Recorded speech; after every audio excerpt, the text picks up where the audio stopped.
దేవుని వాక్యాన్ని కొద్ది సమయం మనం ధ్యానం చేసుకుందాం. దానియేలు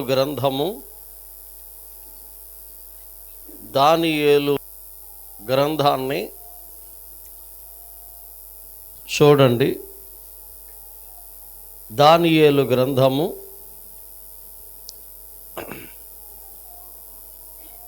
పరిశుద్ధ గ్రంథంలో నుండి దానియేలు గ్రంథం 4వ అధ్యాయము 29వ వాక్యాన్ని చదువుకుంటాం. 12 నెలలు గడిచిన పిమ్మట అతడు రాజధానియగు బబులోనులోని నగరునందు సంచరించుచు ఉండగా. చాలు, బైబిల్ చూపించండి, బైబిల్ పల్లో పడదాం. వాక్యమును యాకోబుకు తెలియజేసిన వాడని, వాక్యమును యాకోబుకు తెలియజేసిన వాడని, ఏ జనముకి లాగునా చేసి ఉండలేదని, దేవునికి స్తోత్రము గానము చేయుటయే మంచిది, మనమందరము స్తుతి గానము చేయుటయే మంచిది. ప్రార్థన చేసుకుందాం. పరిశుద్ధుడు ఒక దేవా, ప్రియుడైన తండ్రి, నీకు వందనాలు. కొద్ది మాటలు మాకు వివరించండి, కొద్ది మాటల ద్వారా మీరు మమ్మల్ని హెచ్చరించండి. ప్రభువా, మేము ఏమై ఉన్నామో, మేము ఏమి కాబోతున్నామో కొద్ది మాటలు మాకు తెలియచేయండి. మీరు తెలియజేయబోతున్నందుకు వందనాలు తెలియపరుస్తున్నాం. వచ్చిన వారి కొరకు వందనాలు. ఈరోజు ప్రభువా, ఈ బర్త్డే సందర్భంలో కొద్ది మాటలు మాకు తెలియపరచమని, ఈ దాసురాల జీవితంలో మీరు జరిగించిన ప్రతి కార్యమును బట్టి నేను మేము స్తుతిస్తూ, మీ మాటలు మాకు ఆశ్చర్యకరమైన మాటలు మాకు తెలియపరచమని యేసు పేరట ప్రార్థించి వాక్యాన్ని ధ్యానిస్తూ ఉన్నాము తండ్రి, ఆమేన్. దానియేలు ఈ గ్రంథం చాలా ప్రాముఖ్యమైనటువంటిది. ఈ దానియేలు గ్రంథం మనకు అర్థం అవ్వాలంటే ప్రకటన గ్రంథం కూడా చదవాలి. ప్రకటన గ్రంథం మనకు అర్థం అవ్వాలంటే దానియేలు గ్రంథాన్ని కూడా మనం చదవాలి. ఈ 2 గ్రంథాలు దగ్గర పెట్టుకొని చదివితే మీకు చాలా విషయాలు అర్థమవుతాయి. దానియేలు బైబిల్లో 66 పుస్తకాలు, 66 గ్రంథాలు ఉన్నాయి. ఇందులో అపవాదట 2 గ్రంథాలని చదవనివ్వడట. ఒకవేళ చదివిన అర్థం కానివ్వడట. అదేంటంటే ఆదికాండం మనం సాతానుగాడు చదవనివ్వడట. ఎందుకంటే ఆదికాండంలో అపవాది యొక్క పుట్టి పూర్వోత్తరాలు ఉంటాయి. ప్రకటన గ్రంథంలో వాడు అంతం ఉంటుంది. కాబట్టి ఈ 2 గ్రంథాలని కొంతమంది చదవరు. ఒకవేళ చదివిన వాళ్ళకి అర్థం కాదు. దానియేలు గ్రంథం అసలు అర్థం కాదు. సరే, ఎనీహౌ ఏది ఏమైనా దానియేలు గ్రంథం, ఈ దానియేలుకి 4 ఫ్రెండ్స్ ఉంటారు. ఈ గ్రంథాన్ని క్రీస్తుకు పూర్వం 539వ సంవత్సరంలో ఈ గ్రంథము వ్రాయబడింది బబులోను దేశంలో. 4 ఫ్రెండ్స్, దానియేలు, హనన్య, మిషాయేలు, అజర్యా. బబులోను దేశానికి వెళ్ళినప్పుడు వీళ్ళ పేర్లు మార్చేశారు. బెల్సాజరు, షడ్రక్, మెషకు, అబెద్నుగో. నెబుకద్నెజరు అంటే నెబో అనేటువంటి దాని దేవతన పేరును బట్టి నెబుకద్నెజరు అనేటువంటి పేరు ఆయన వచ్చింది. ఇతడు కల్దీయుడు, కల్దీయుల రాజ్యానికి సంబంధించినటువంటి వ్యక్తి. ఇతను యెరూషలేముని 3 సార్లు యుద్ధం చేయటానికి వచ్చాడు, 3 times వచ్చాడు. కాబట్టి ఇతనికి దేవుడు చాలా అద్భుతమైనటువంటి కార్యాలను జరిగించాడు. ఇతనికి దేవుడు చేసిన అద్భుతాలు ఏంటంటే చూద్దాం రండి. దానియేలు గ్రంథం 5వ అధ్యాయాన్ని ఒకసారి మీరు తిరగేస్తే 17వ వాక్యాన్ని మనం చదువుతాం. 18వ వాక్యాన్ని చదువుదాం. చూడండి. రాజా చిత్తగించుము, మహోన్నతుడగు దేవుడు మహర్దశను, రాధ్యమును, ప్రభావమును, ఘనతను నీ తండ్రియగు నెబుకద్నెజరుకు ఇచ్చెను. దేవుడు అతనికిట్టి మహర్దశను ఇచ్చినందున చాలండి, ఇచ్చెను. ఏమిచ్చాడట చూడండి. మహోన్నతుడగు దేవుడు. మన దేవుడు ఎవరు? అందరు చెప్పండి. ఏ దేవుడు? మహోన్నతుడు. మహా ప్లస్ ఉన్నతుడు, మహోన్నతుడు. చాలామందికి మన దేవుడు ఎవరో చాలామంది తెలియదు. ప్రార్థనకు వస్తారు కానీ దేవుని యొక్క గొప్పతనం తెలియదు. మనం ఆరాధించే దేవుడు ఎంత విలువైన వాడో మనకు తెలియదు. మన దేవుడు మహోన్నతుడు. ఎవరండి? మహోన్నతుడు. ఆదికాండం 15వ అధ్యాయం 1వ వాక్యాన్ని చదివితే సర్వోన్నతుడు, సర్వశక్తిమంతుడు అని మనం చదువుతాం. ఇది జరిగిన తరువాత 17 1వ వాక్యం, అబ్రాము 99 ఏండ్ల వాడైనప్పుడు యెహోవా అతనికి ప్రత్యక్షమై, అది దేవుడు ఎవరు? సర్వశక్తి గల దేవుడు. మనం ఆరాధించే దేవుడు ఎవరు? మనం ప్రార్థించే దేవుడు ఎవరు? సర్వశక్తిమంతుడు. అక్కడేమన్నాడు? మహోన్నతుడు. ఇక్కడేమన్నాడు? సర్వశక్తిమంతుడు. మిమ్మల్ని మాట్లాడుదాం అనుకుంటున్నాను. మీరు ప్రార్థన చేసే దేవుడు ఎవరో మీకు తెలుసా? యేసుప్రభు ఎవరో మీకు తెలుసా? అవండి శిష్యులు అన్నారు, ఈయన ఎవరో అన్నారా లేదా? గాలియు సముద్రము ఈయనకు లోబడుతున్నాయి, ఈయన ఎవరో. అది యేసుప్రభుతో ఉన్న శిష్యులకు అర్థం కాలేదు యేసుప్రభు ఎవరో. ఇవాళ చాలామందికి యేసుప్రభు అర్థం అవ్వట్లే. మొన్న ఒక ఆయన అంటున్నాడు, యేసుప్రభు దేవుడు కాదా అంటున్నాడు. అర్థమైందా? ఎందుకు యేసుప్రభు దేవుడా, కుమారుడా, దేవదూత?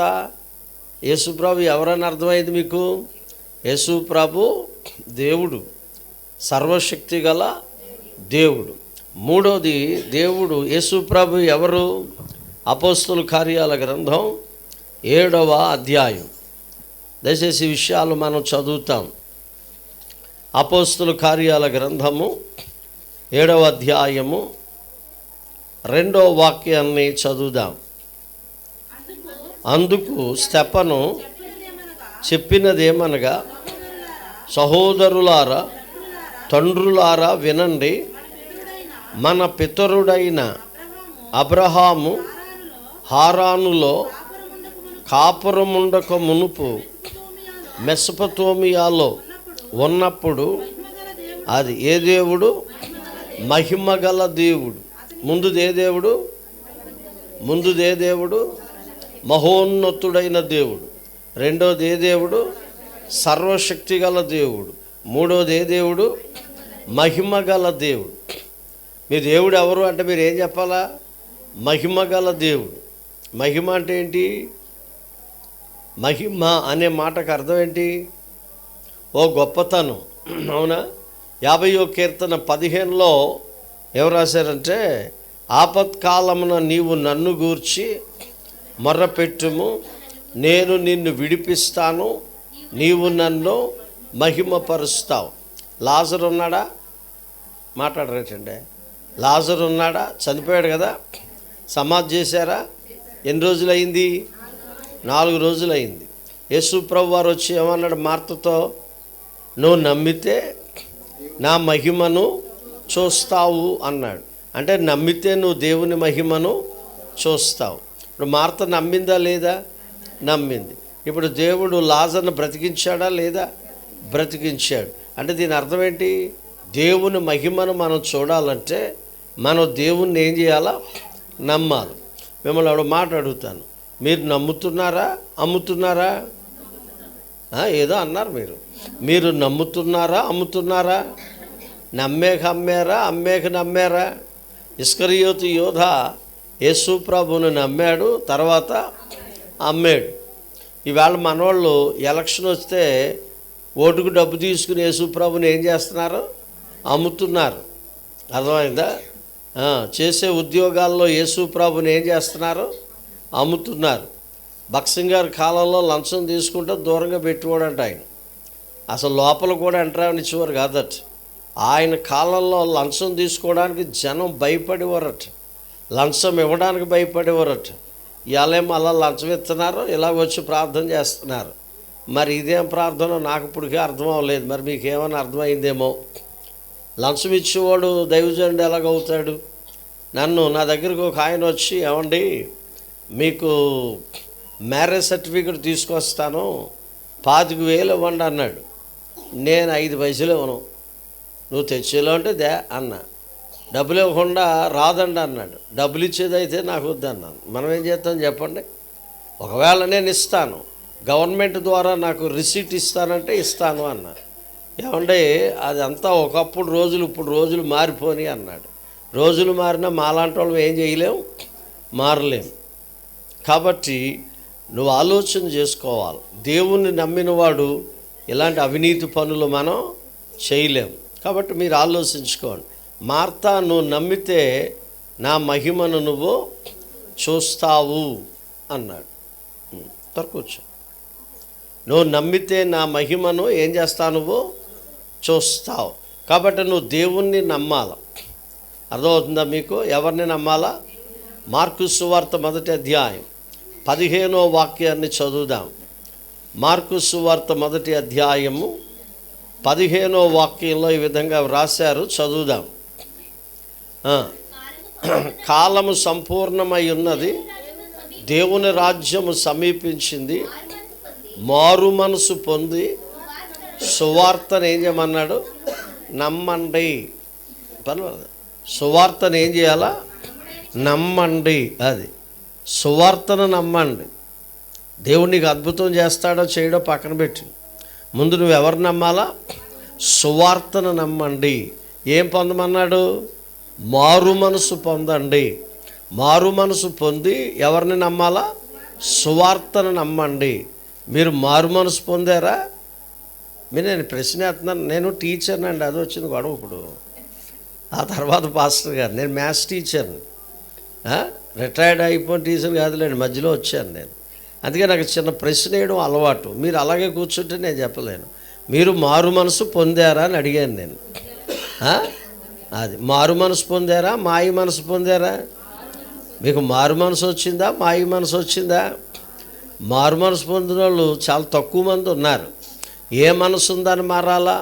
కీర్తన 12వ కీర్తన 2వ వాక్యం, 12వ కీర్తన 2వ వాక్యాన్ని మనం చదువుదాం. అందరూ ఒకరితో ఒకరు అబద్ధములు ఆడుదురు, మోసకరమైన మనసు. చాలు. ఏది మారాలా? మోసకరమైన మనసు మారాలి. మోసం చేయడం మానేశారా? నాకు చెప్పక్కర్లా, మీకు మీరే క్వశ్చన్ చేసుకోండి. మోసం చేయడం మానేశారా?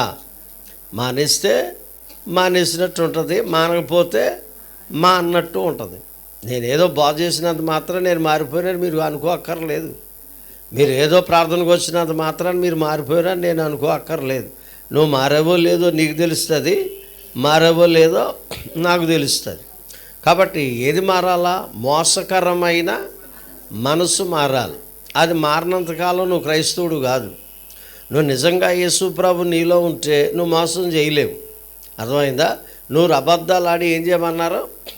పెళ్లి చేయమన్నారు. నిలబడద్దా అది? పెళ్ళి మోసమా కాదా? ఇప్పుడు యాకోబు గారు ఉన్నారు. యాకోబు గారు మామయ్య గారి పేరు ఏం పేరు? లాబాన్. మోసం చేశాడా లేదా? చిన్న అమ్మాయిని పంపాలి, ఆ రాత్రి పెద్ద అమ్మాయిని పంపాడు. ఎంత మోసం చేసావు అన్నాడు. మరి ఈయన మోసం చేయలేదా? మోసం చేసేవాడు ఏదో రోజున ఏమవుతాడు? అది మోసం చేయడం క్రైస్తవ్యం కాదు. మోసాన్ని వదిలిపెట్టడం అనేది ఉందో చూసారా, అది క్రైస్తవ్యం అంటే. కాబట్టి నువ్వు నమ్మితే నా మహిమను నువ్వు చూస్తావు. నమ్ముతున్నావా? నేను పరిచర్య స్టార్ట్ చేసే ముందు నాకు 4 విశ్వాసులు ఉండేవారు. ఎంతమంది? 4 విశ్వాసులు ఉండేవారు. ఓకేనా? ఆ 4 విశ్వాసుల్లో నేను వాక్యం చెప్తూ ఒక రోజు అన్నాను, నేను కారు మీద తిరిగి సువార్త చెప్తాను అంటే ఆ 4 నవ్వుకున్నారు. ఏంట్రా మనం 4 రూపాయలు వేస్తాం, ఈయన కారు ఎలా కొంటాడో అనుకున్నారు. నేను దేవుణ్ణి ఏం చేశాను? నమ్మాను. దేవుడు నాకు కారు ఇచ్చాడు, పరిచర్య ఇచ్చాడు, అభివృద్ధి ఇచ్చాడు, ఆశీర్వాదం ఇచ్చాడు. కాబట్టి నేను దేవుణ్ణి నమ్మాను. అర్థమైందా? అబ్రహాము దేవుణ్ణి నమ్మాడని ఉంది. ఎనీహౌ ఏది ఏమైనా నెబుకద్నెజరుకు దేవుడు ఏమిచ్చాడు చెప్పండి? మహోన్నతుడగు దేవుడు. 5వ అధ్యాయము దానియేలు గ్రంథం 5:18 చదవండి సార్. రాజా చిత్తగించుము, మహోన్నతుడగు దేవుడు మహర్దశను, రాజ్యమును, ప్రభావమును, ఘనతను నీ తండ్రియగు నెబుకద్నెజరునకు ఇచ్చెను. అది దేవుడు ఏమిచ్చాడట? మహర్దశ. ఏ దశ? మహర్దశ. అర్థమైందా? దేవుడు అందరికీ మనకి మహర్దశ ఇచ్చాడు. మా చిన్నతనంలో మాకు పూరు గుడిసెలు ఉండేవి. ఏ గుడిసెలు? మేబీ మీకు తెలియకపోవచ్చేమో, మాది పందులు గుడిసె తెలుసా మీకు? అలాంటి గుడిసె ఉండేది నాకు.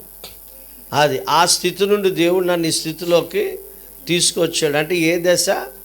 మహర్దశ. నేను ఇంటర్మీడియట్ చదువుకునేటప్పుడు నేను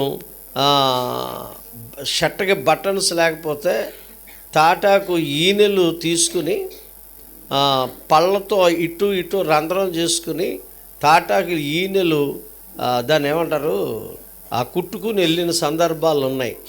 అది దీనదశ. ఏ దశ అది? లేని దశ, కరువు దశ. అలాంటి స్థితి నుండి దేవుడు ఏం చేశాడు? నన్ను మహర్దశ. ఎవరిచ్చారు ఇది? ఈరోజు నీకు ఉద్యోగం ఎవరిచ్చారు? మాట్లాడరేమండి. ఈరోజు నీకు బిల్డింగ్ ఎవరిచ్చారు? ఈ రోజున పొలం ఎవరిచ్చారు? పంట ఎవరిచ్చారు? అన్నీ యేసు ప్రభువే మనకి ఇచ్చాడు. యోబు గ్రంథం 1వ అధ్యాయం 21 యెహోవా ఇచ్చెను. అది ఆ మాట సరిపోద్ది. యెహోవా ఇచ్చెను, యెహోవా తీసుకొనెను, యెహోవా నామమునకు. అదనమాట, దేవుడిచ్చాడు. ఏమండి? ఇవన్నీ కూడా ఎవరిచ్చారు? ప్రభువే ఇచ్చాడు. మరి మీకు ఎవరిచ్చారు నాకు తెలియదు. ఆయుష్కాలం ఎవరిచ్చారు? అవండి, ఇప్పటి వరకు మనం సజీవంగా ఉన్నామంటే ఈ ఆయుష్కాలం ఎవరిచ్చారు? అంతేనా? సామెతల గ్రంథం 10:27లో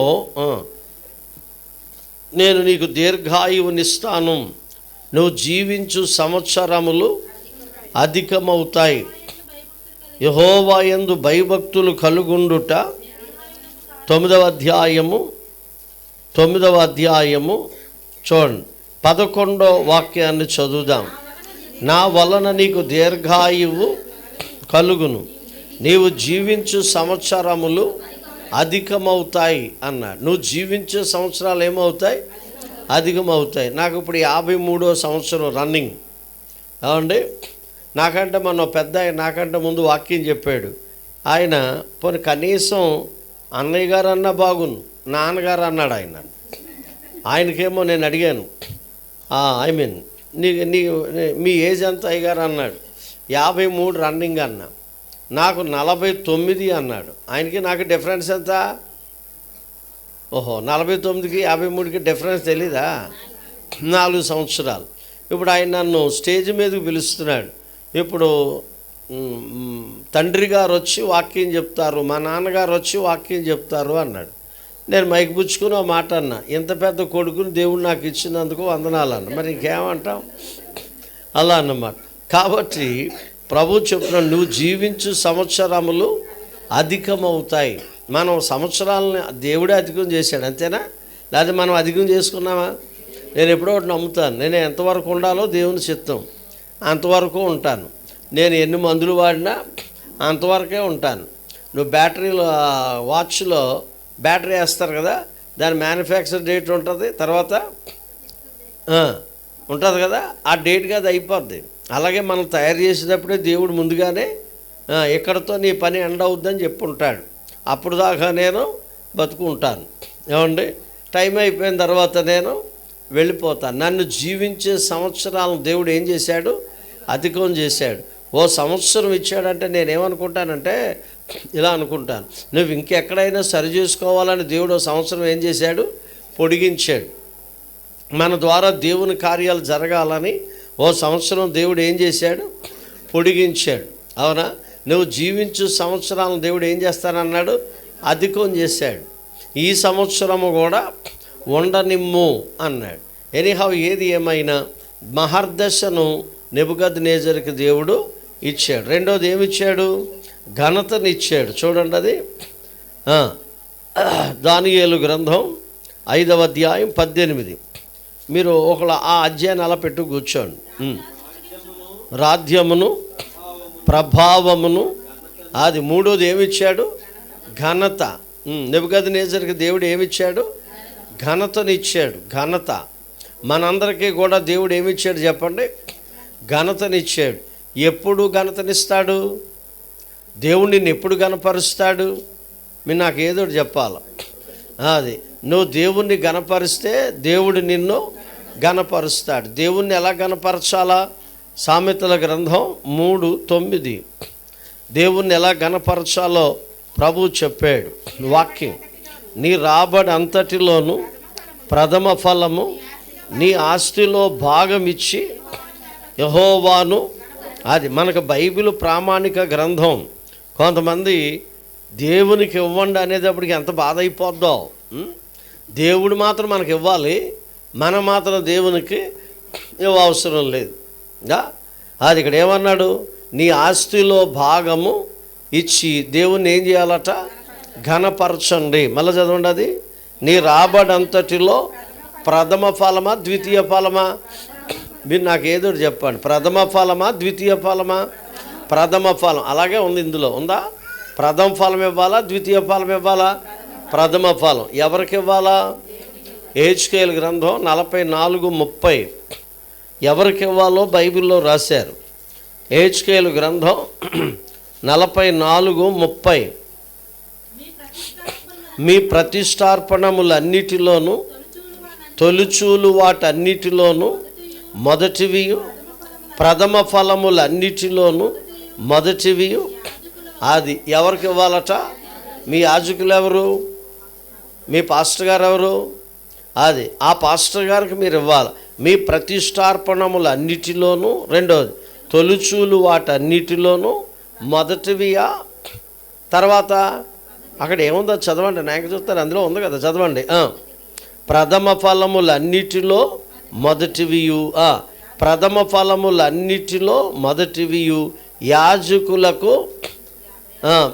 యాజకుల వగును. తర్వాత మీ కుటుంబములకు ఆశీర్వాదము కలుగునట్లు మీరు ముందుగా పిసికిన పిండి ముద్దను, ఉందా లేదా బైబిల్లో?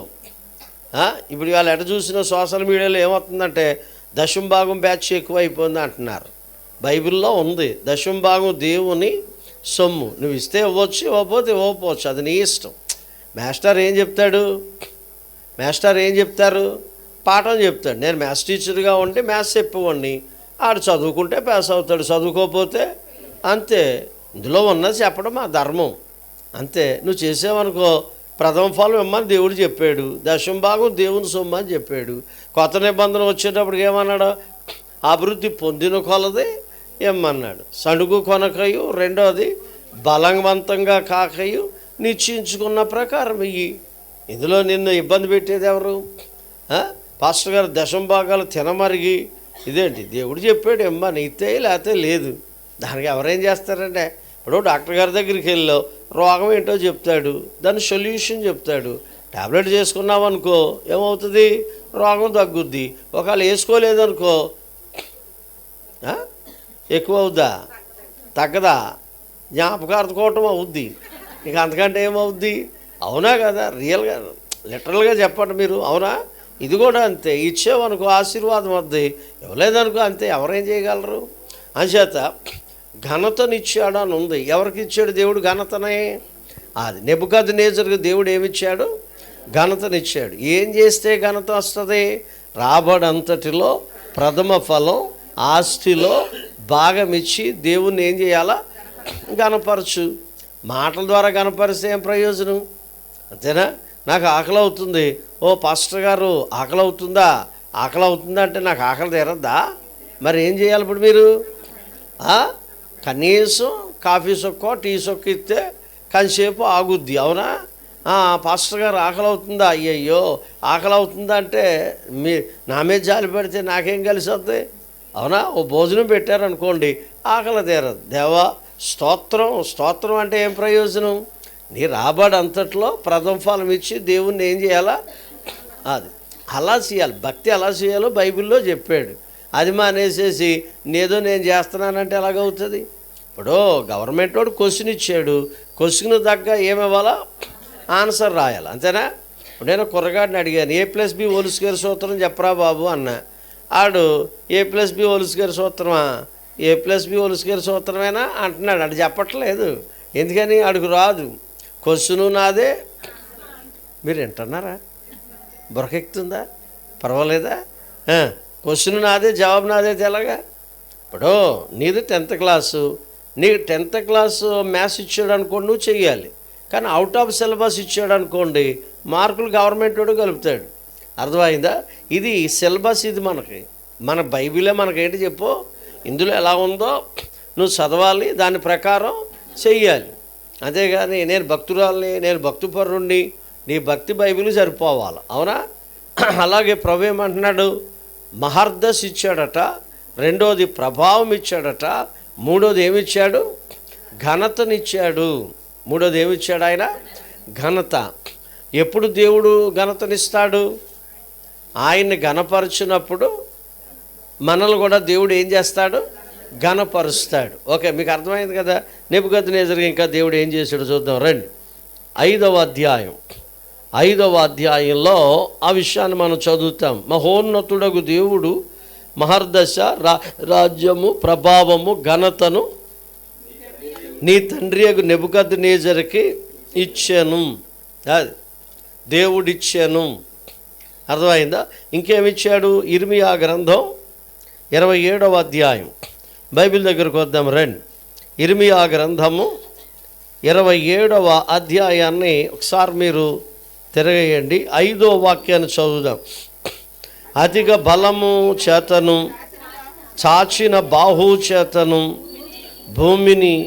భూమి మీదనున్న నరులను జంతువులను నేనే సృజించి ఎవరికిచ్చుట న్యాయమని నాకు తోచునో వారికే ఇచ్చుచున్నాను. తర్వాత ఇప్పుడైతే దేశములన్నిటినీ నా దాసుడగు బబులోను రాజైన నెబుకద్నెజరు వశము చేయుచున్నాను.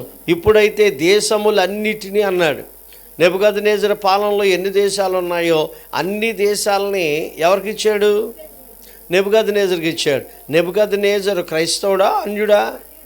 అన్యుడు. అన్యుడు కావడం ఏంటి అంటే, ఈ రోజున ఒక పదవి వచ్చిందంటే అది దేవుడిచ్చింది, ఓ ఉద్యోగం వచ్చిందంటే దేవుడిచ్చింది, ఉద్యోగం పోయిందంటే దేవుని వల్లే పోయినట్టు. అర్థమైందా? ఇప్పుడు దేశములన్నిటినీ నా దాసుడగు నెబుకద్నెజరుకు నేను ఇచ్చుచున్నాను అన్నాడు.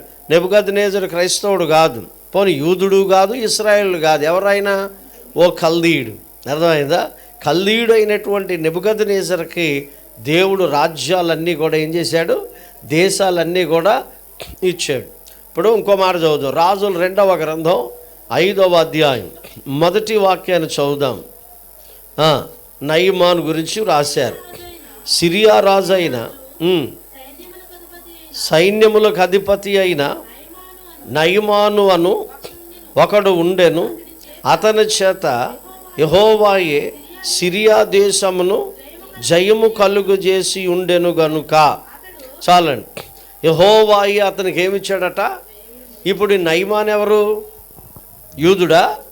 కాదు. ఇశ్రాయేలీయుడా? మీరు అంత డల్లగా ఉంటే కష్టం. మీరు నాకు ఏదో చెప్పాలి. నేను అందరిలాంటి పాస్టర్ గారు కదా, సారీ. నేను ప్రశ్న వేస్తాను, మీరు నాకు జవాబు చెప్తుంటాను. నేను మాట్లాడితే మీరు మాట్లాడుతాను. లేదా మీకు ఏం అర్థమవుతుంది? నాకేం తెలుస్తుంది? సెంటర్లో బొమ్మలాగా ఎలా చూస్తే నాకేం అర్థమవుతుంది? అలా అవ్వదు. సారీ. మీరు నేను ప్రశ్న వేసాను, ఆన్సర్ చెప్పండి. ఓకే, చెప్పండి. ఏమన్నాడు ఇక్కడినా? యెహోవాయే అతనికి ఏమిచ్చాడట? జయమిచ్చాడు. ఇతను ఎవరు? సిరియా రాజు. అవునా? నయమాన్ ఎవరు? యూదుడా? కాదు కదా, అన్యుడు కూడా దేవుడు ఏమిచ్చాడు చెప్పు? జయమిచ్చాడు. అంటే జయమిచ్చింది యేసు ప్రభువే. ఇవాళ ఒక అన్యుడు ఐఏఎస్ ఆఫీసర్ అయ్యాడంటే యేసు ప్రభు వల్లే. అర్థమైందా? ఒక అటెండర్ ఉద్యోగం వచ్చిందంటే యేసు ప్రభు వల్లే. వాడు త్రిబుల్ స్టేర్ బిల్డింగ్ కట్టాడంటే యేసు ప్రభు వల్లే. 5 ఎకరాల పొలం కొన్నాడంటే ప్రభు వల్లే. అవునా కదా? రాజుల 2వ గ్రంథం ఇంకొక ఆధారం చూద్దాం రండి. 21వ అధ్యాయం 19వ అధ్యాయము 25వ వాక్యాన్ని చదువుదాం. నేనే పూర్వమందే దీన్ని కలుగు చేసి తిననియు, పురాతన కాలమందే దీన్ని నిర్ణయించి తిననియు నీకు వినబడలేదా? ప్రాకారము గల పట్టణములను నీవు పాడుదిబ్బలుగా చేయుట అది నా వల్లనే ఏమైంది? సంభవించెను. ఎవరి వల్ల చెప్పండి? ఎవరి వల్ల? ఈయనెవరు? అష్షూరు రాజు అయిన సన్హెరీబు అనే మాటకు అర్థం ఏంటంటే కాల్చబడిన ముళ్ళ పొద అని అర్థం. ప్రపంచాన్ని ఏలిన మొట్టమొదటి చక్రవర్తులు ఎవరు? అష్షూరీలు. తర్వాత బబులోనీలు వచ్చారు, తర్వాత విషయం. కాబట్టి ఈ రాజుకి జయమిచ్చింది ఎవరట? నా వల్లననే అనే మాటను చూడండి. ఎవరి వల్ల? నా వల్లననే. అది నా వల్లననే నువ్వు జయమిచ్చావు. మరి నా మీద ఎగురుతున్నావు నువ్వు అని అడిగాడు. అర్థమైందా? నా వల్లనే ఈరోజు నువ్వు సజీవంగా ఉన్నావంటే ఎవరి వల్ల? అంతే. మనం తినే ఫుడ్ వల్ల కాదు, మనం చేసే ఎక్సర్సైజుల వల్ల కూడా కాదు. ఆరోగ్యాన్ని కాపాడుకోండి, మంచిదే. కానీ ఆరోగ్యం కాపాడుకుంటే ఎక్కువ కాలం బతుకుతామన్నది కల్లా. అర్థమైందా? బాడీ బిల్డర్ ఒక ఆయన కరోనా వచ్చి చచ్చిపోయాడు. మన బాడీ బిల్డర్ ఆయనకి హార్ట్ అటాక్ వచ్చిందంటే అందరికీ ఆశ్చర్యం. బాడీ బిల్డర్ అంటే మంచి స్ట్రాంగ్గా ఉంటారు కదా, డాక్టర్లు కూడా ఆశ్చర్యపోయింది, ఈయనకి హార్ట్ అటాక్ రావడం ఏంటండి. దేవుడి చిత్తం, అంతవరకే ఉండాలి. తర్వాత అయిపోయింది. నా వల్లననే నువ్వు జీవించు సంవత్సరాలు అధికమైనవి అంటే ఎవరి వల్ల? నా వల్లననే. సామెతల గ్రంథం 8వ అధ్యాయం చూడండి. నా వలన గవర్నమెంట్ ఏర్పడుతుంది అన్నాడు. సామెతల గ్రంథంలో 8వ అధ్యాయం. నా వలన ప్రభుత్వాలు ఏర్పడతాయి. 16 నా వలన అధిపతులను లోకములోని ఘనులైన న్యాయాధిపతులందరూ ప్రభుత్వము చేయుదురు. చాలండి. నా వలన 15వ వాక్యం కూడా చూడండి. నా వలన రాజులు ఏలుదురు. ఎవరి వల్ల? నా వలన అంటే ఎవరి వల్ల? దేవుని వల్ల ప్రభుత్వాలు ఏర్పడ్డాయి. ఇవాళ ప్రధానమంత్రి గారు గవర్నమెంట్ ఫామ్ చేశారంటే ఎవరి వల్ల? యేసుప్రభు వల్లే. వాళ్ళు నమ్మకపోయినా ఇదిగో బైబిల్లో ఆధారం ఉంది. ఈవేళ ఒక రాష్ట్రానికి ముఖ్యమంత్రిగా పరిపాలన చేస్తున్నారంటే ఎవరి వల్ల?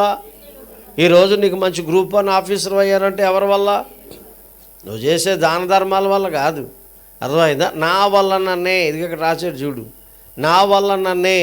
అది కాబట్టి నెబుకద్నెజరుకి దేవుడు మహర్దశని ఇచ్చాడు. అర్థమైందా? మొత్తం ప్రపంచ దేశాలన్నీ ఆయన చేతుల్లో పెట్టాడు. మరి ఈయన ఎంత నమ్మకంగా ఉండాలా? మాట్లాడరేటంటే ఈయన ఎంత నమ్మకంగా ఉండాలా? అవునా? ఏమండే? గింజన్నం తిన్న మనకి పలావ్ పెట్టాడు దేవుడు. ఎంత నమ్మకంగా ఉండాలా? ఏంటది? టాటా గీనులతోనూ కుట్టుకుని వెళ్ళాను నేను. ఈ రోజున ఈ స్పెటర్ వేసుకుని వచ్చాను, 12 లక్షల కారు వేసుకుని వచ్చాను. నేను ఎంత నమ్మకంగా ఉండాలా? దేవుని స్తుతించాలా, స్తుతించొద్దా? ఈ రోజున మీరు క్షేమంగా ఉన్నారంటే దేవుని స్తుతించాలా, స్తుతించొద్దా? అయితే ఈ నెబుకద్నెజరు చేసిన కొన్ని పనులు ఉన్నాయి, అవి చెప్పుకొని ముగించేద్దాం రండి. దానియేలు గ్రంథము, దయచేసి ఒక్క మాట చదువుదాం రండి. దానియేలు గ్రంథం 4వ అధ్యాయం. 12 నెలలు గడిచిన తరువాత ఆ మాట మనం చదువుతున్నాం. చదవండి. 29. 12 నెలలు గడిచిన పిమ్మట అతడు తన రాజధానియగు బబులోను నగరనందు సంచరించుచుండగా, అంటే తన జీవితాన్ని సరి చేసుకోవడానికి దేవుడు ఎంత టైం ఇచ్చాడు చెప్పండి? 12 నెలలు ఇచ్చాడు. అమలార వినాలి మీరు, ఇక్కడ నుంచి చాలా జాగ్రత్తగా వినాలి మీరు. తన జీవితాన్ని సరి చేసుకోవడానికి ఎంత టైం ఇచ్చాడు? 12 నెలలు అంటే సంవత్సరం. ఇంకా రేపు ఒక్కరోజే ఉందా? 25 వెళ్ళిపోవడానికి, 26 రావడానికి ఎంత? ఒక్కరోజు ఉంది. అంటే 12 నెలలు దేవుడు మనకి ఏమి ఇచ్చాడు? గడువు ఇచ్చాడు సరి చేసుకుందామని. మీరేం చేశారు? సమయాన్ని అంతా పాడు చేసుకున్నారు. ప్రభుని స్తుతించలేదు, సువార్త చెప్పలేదు, మానాల్సినవి మానలేదు, మాట్లాడుకోవలసినవి మాట్లాడకుండా ఉండలేకపోయాం. 12 నెలలు అవకాశం ఇచ్చాడు దేవుడు మన బతుకులు బాగు చేసుకోవడానికి, జీవితాలు బాగు చేసుకోవడానికి, మన ప్రవర్తన సరి చేసుకోవడానికి 12 నెలలు అవకాశం ఇచ్చాడు. ఇంకొక రోజు ఉంది. ఈ 12 నెలలు అవకాశం ఇచ్చిన ఈ నెబుకద్నెజరు కొన్ని పొరపాట్లు చేయడం మానలేదు. అవి ఏంటో క్లుప్తంగా నేను చెప్తాను, మీరు వినండి. చూడండి, దానియేలు గ్రంథం 3వ అధ్యాయం 1వ వాక్యం. రాజగు బెల్షాజరు రాజగు నెబుకద్నెజరు బంగారు ప్రతిమ ఒకటి చేయించి బబులోను దేశములోని దోరాయన మైదానంలో దాన్ని నిలవబెట్టించెను. నా మాటలు వినాలి. ఇతను నిలబెట్టింది ఎవరు? నెబుకద్నెజరుని నిలబెట్టింది ఎవరు? దేవుడు. ఈయన ఎవరు నిలబెట్టాడు? మరి న్యాయమేనా? ఇది ధర్మమేనా? మీరు నాకు ఏదో చెప్తే ముందుకు వెళ్తాను నేను. ఇది న్యాయమా? ఇది ధర్మమా? కాదు కదా. దేవుడేమో మనల్ని చేస్తే మనం వెళ్ళి ఇంకోళ్ళని చేసుకోవడం ఎంతవరకు న్యాయం? అందుకని నెబుకద్నెజరుని దేవుడు నిలబెట్టాడు. ఈయనెళ్ళి ఏం చేశాడు? 60 అడుగుల బొమ్మను ఒకటి నిలబెట్టాడు. మీరు చెప్పాలా, మీరు ఎంతమందిని నిలబెట్టారు? మీరు ఎవరినైనా నిలబెట్టారా? ఏమండి, దేవుడు మిమ్మల్ని నిలబెట్టినప్పుడు మీరు మరొకరిని నిలబెట్టాలి కదా. ఒక ఆయన అడిగాను, ఈ పక్కన ఒక ఎస్ ఉంది, ఈ పక్కన కూడా ఎస్ ఉంది ఆయనకి. నేను అడిగాను, ఏంటి బెదర భుజాల మీద ఎస్సులు ఉన్నాయట? ఆయన అంటాడు, సేవ్ టు సేవ్ అన్నాడు. నువ్వు రక్షించబడ్డావంటే మరొకరిని ఏం చేయాలి నువ్వు? అది దేవుడు నిన్ను గణపరిచాడు కాబట్టి దేవుడు నువ్వు గణపరచాలి. ఏమండి, ఇతన్నేమో దేవుడు మహర్దశ ఇచ్చి, అన్నోతకాలు ఇచ్చి, మహాఘనతనిచ్చి అన్నీ దేవుడిస్తే ఈయన వెళ్ళి 60 అడుగులు 90 అడుగులు ఒక ప్రతిమను ఏం చేశాడు? నిలబెట్టుకున్నాడు. న్యాయమా? ఎంత అన్యాయం అండి ఇదే! ఎంత అన్యాయం అండి! దేవుడు మనల్ని నిలబెడతాడు. రోమపత్రిక 14వ అధ్యాయం 4వ వాక్యాన్ని మనం చదువుతాం. రోమపత్రిక 14:4. పరుని సేవకునికి తీర్పు తీర్చుటకు నువ్వెవడవు? అతడు నిలుచుండుట అయినను పడి ఉండుట అయినను అతని సొంత యజమాని పనియే. అతడు నిలుచును, ప్రభు అతన్ని నిలబెట్టుటకు. అది ప్రభు మనల్ని నిలబెట్టడానికి ఎవరు? శక్తి గలవాడు. అది ప్రభు నిన్ను నిలబెట్టడానికి ఎవరో? శక్తి గలవాడు. ఇప్పుడు మీరు చెప్పండి, మీరు నిలబడ్డారా పడిపోయారా? ఇప్పుడు బాహాటంగా అందరం బాగానే ఉన్నాం, శారీరకంగా అందరం బాగానే ఉన్నామా? అది ఇప్పుడు నేను ఎలా ఉన్నాను? బాగానే ఉన్నానా? నాకు బీపీ ఉంది, షుగర్ ఉంది. ఒక్కొక్క గంటలో నేనేం తినలేదనుకోండి, మీరు నన్ను మోసుకుపోవాల్సి వస్తుంది. అర్థమైందా? సోతే బాగానే ఉంటాం, కానీ శరీరంలో ఎన్నో బలహీనతలు ఉంటాయి. నేను బయలుదేరే ముందు ఎవరో ఇంటికి వెళ్ళి ప్రేయర్ చేసి వచ్చాను, బలహీనత వచ్చేసింది. మ్యాథ్యూ గారు ఫోన్ చేసి, మ్యాథ్యూ రాలేకపోతున్నాను ఏమనుకోక అందాం అనుకున్నాను. ఓ ట్యాబ్లెట్ వేసి ఒక అరగంట సేపు అలా కూర్చున్నాక ఆవిడ కారు ఎక్కేసి నేను మెల్లగా వచ్చేసాను.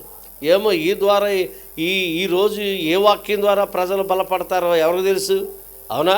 ఏ వాక్యం ద్వారా దేవుడు ఎవరితో మాట్లాడతాడో. మన బలహీనత ఉంటే దేవుడే బలపరుస్తాడు మెల్లగా. ఓకే, ప్రైజ్ లార్డ్ చెప్దాం. హల్లెలూయా. కాబట్టి మనం ఆలోచన చేస్తున్నాం ఏంటంటే, ఏమన్నాడు చెప్పండి? ఈయన ఏమన్నాడు చూడండి, శక్తి గలవాడు. మనల్ని నిలబెట్టడానికి ఆయన ఎవరు? శక్తి గలవాడు. యేసుప్రభు ఎవరు? శక్తి గలవాడా శక్తిహీనుడా? శక్తి గలవాడు. నువ్వు ఆరాధించే దేవుడు ఎవరు? శక్తిమంతుడా శక్తిహీనుడా? శక్తిమంతుడు. అందరు చెప్పండి. శక్తి గలవాడు. మీరు నిలబడ్డారా పడిపోయారా అని అడిగాను నేను. నిలబడ్డారా? ఎందులో నిలబడ్డారు? సినిమాలు చూడకుండా మీలో ఎంతమంది ఉంటారు? కష్టం. సీరియల్ చూడకుండా ఎంతమంది ఉన్నారు? అదే ఇప్పుడు దాన్ని నిలబడ్డాను అన్నారు. ఇప్పుడు మాట్లాడరేమండి. మీలో సీరియల్ చూడకుండా ఎంతమంది ఉన్నారు? సరే అన్నీ పక్కన పెడదాం. మొన్న ఎలక్షన్ వచ్చింది, ఓకే. డబ్బులు తీసుకున్న వాళ్ళు ఎంతమంది ఉన్నారు? ఓటుకు డబ్బులు తీసుకోకుండా ఉన్నవాళ్ళు ఎంతమంది ఉన్నారు? ఇందులోనూ డబ్బులు తీసుకున్న వాళ్ళు ఎంతమంది ఉన్నారు? నేను ఇలా చెప్పానని ఒక ఆమె ఏమంటుందో తెలుసా? అందుకే నా తిమోతి గారిని పిలవద్దు అన్నాను నేను. ఇదేంటంటే ఇందులో ఉన్నది చెప్పమనే కదా నన్ను పిలిచారు. ఇందులో ఉంది. లంచం తీసుకోమని ఉందా తీసుకోవద్దని ఉందా? సామెతల గ్రంథం 29:4. సామెతల గ్రంథంలో 29:4 చదువుదాం. 29:4.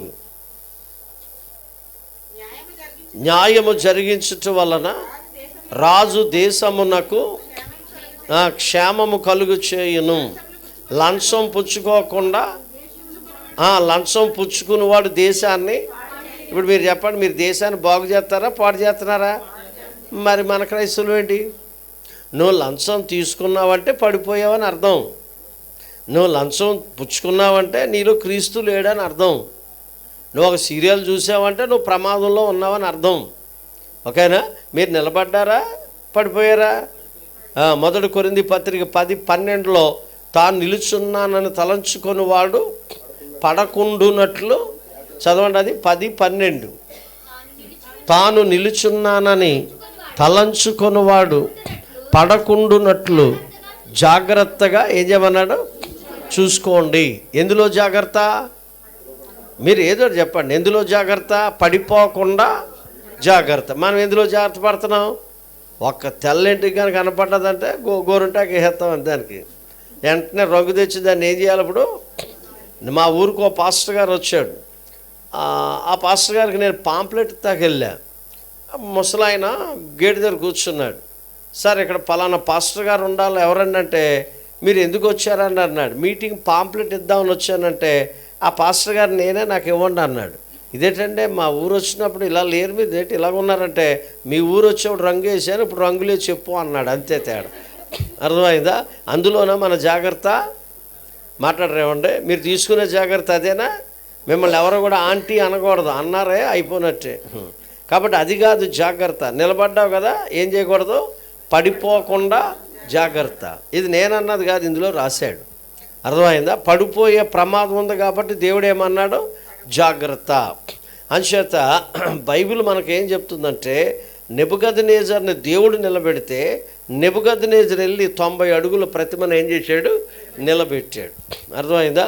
మనం కూడా హృదయాల్లో నిలబెట్టుకుంటున్నామంట. యెహెజ్కేలు గ్రంథం 14:2 యెహెజ్కేలు గ్రంథం 14:2 చదువుదాం. యెహోవా వాక్కు ప్రత్యక్షమై ఇలాగు సెలవిచ్చెను, నరపుత్రుడా, ఈ మనుషులు తమ హృదయములలో విగ్రహములనే ఆది ఏం పెట్టుకున్నారట? అమ్మ మీకు అర్థమవుతుందా? బుర్రకెక్కుతుందా? మాట్లాడండి, ఏదో చెప్పండి అమ్మా. బుర్రకెక్కుతుందా? బుర్రలో పడుతున్నాయా? నరపుత్రుడా, ఈ మనుషులు తమ హృదయములలో విగ్రహములనే నిలుపుకున్నారు. అది అంటే మనసులో ఏముంది? విగ్రహాలు నిలుపుకున్నారండి. ఇదిగో పగ ఒక విగ్రహం, అవునా? పగ అనేది ఏంటి? నా మాటకు ఆన్సర్ చెప్పండి. పగ అనేది ఏంటి? మీలో లేకుండా ఉన్నారా? పగ అనేది లేకుండా ఉన్నారా? ఆ పగను పడిపోయిందని మరలా నువ్వేం చేస్తున్నావు? పగ పోయింది. బాప్తీసం ద్వారా దేవుడు నీ హృదయాన్ని క్లీన్ వాష్ అవుట్ చేసాడు. మరలా నువ్వు పగను ఏం చేసుకుంటున్నావు? నిలబెట్టుకుంటున్నావు. కాబట్టి విగ్రహాలు మన హృదయంలోనే ఉన్నాయి. వాళ్ళు కాదు, వాళ్ళకి తెలియక చేస్తున్నావు, నువ్వు తెలిసి చేస్తున్నావు. అసూయ ఒక విగ్రహం. మన ముందు ఎవరైనా బాగా పాట పాడారనుకోండి, ఆ అమ్మాయినికి ఎన్ని తాటాకులు కట్టేస్తారా మనోళ్ళు, అదొక విగ్రహం. అత్తగారిని చూడరు కొంతమంది కోడళ్ళు, అది భయంకరమైన విగ్రహం. కొంతమంది అత్తగారులు ఉంటారు, కోడళ్ళు చూడరు, తెల్లవారుజాము లేచి ప్రార్థన చేస్తారు, కోడళ్ళు పట్టించుకోరు, అదొక విగ్రహం. ప్రార్థన మామూలేండి, అందరం చేస్తాను, నేను చేయలేను, నేను ప్రార్థన బోళ్ళు ప్రార్థన చేస్తాను, ఏం ప్రయోజనం? మారినప్పుడు ఏం ప్రయోజనం? అంచేత నెబుకద్నెజరు చేసిన మొదటి పొరపాటు ఏంటంటే అతడు విగ్రహాన్ని ఏం చేసుకున్నాడట? నిలబెట్టాడు. అది ప్రభు మనలో నిలబెట్టాడు. యెహెజ్కేలు గ్రంథం 2వ అధ్యాయం మొదటి వాక్యాన్ని చదువుదాం. నరపుత్రుడా, నువ్వు చక్కగా నిలబడు, నేను నీతో మాట్లాడాల్సి ఉంది. నువ్వు నిలబడితే దేవుడు నీతో ఏం చేస్తాడు? ఏమంటే దేవుడు ఎలా మాట్లాడతాడండి? యేసు ప్రభు ఎలా మాట్లాడతాడు చెప్పండి?